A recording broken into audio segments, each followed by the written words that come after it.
अगिया जरी ऐला चार दुल्हा दुल्हा बामा कन्या दहिना बैसल सारिया चिन्हू अपन नारियो ना दुल्हा बामा कन्या दहिना बैसल सारिया चिन्हू अपन नारियो ना दुल्हा बामा कन्या दहिना बैसल सारिया चिन्हू अपन नारियो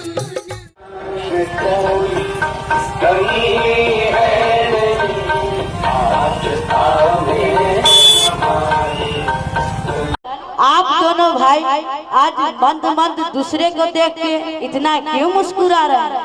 इनाथ लखन पुरे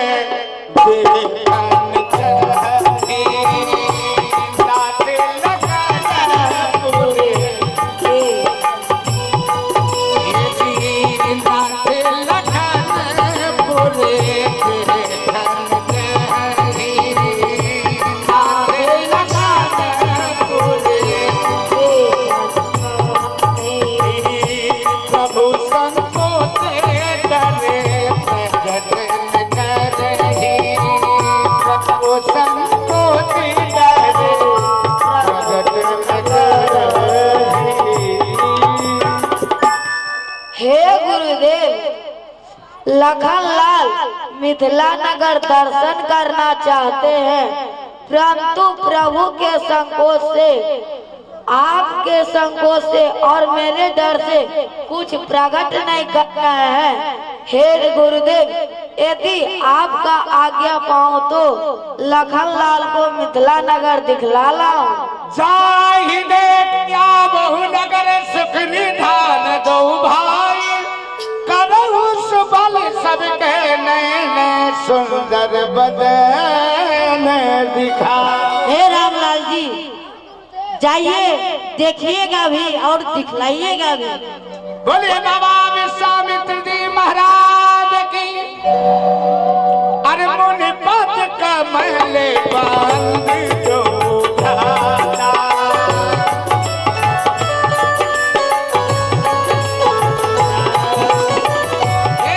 आप लोग बैठ जाइए, किनारे हो जाइए। अब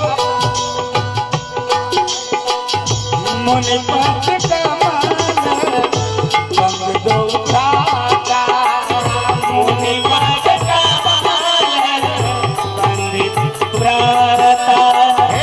चले लोक लोक में सुखदाता। चले लोक लोक में सुखदाता। ये भजो मिथिला में सोर, ये देखन न करी चले युगल किशोर। भजो मिथिला में सोर, देखन न करे चले, देखन न करे चले युगल किशोर। भजो मिथिला में सोर, देखन न। जरा ताली बजा के बोलिए जुगल सरकार की। बोलिए जुगल सरकार की।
रामजी बचला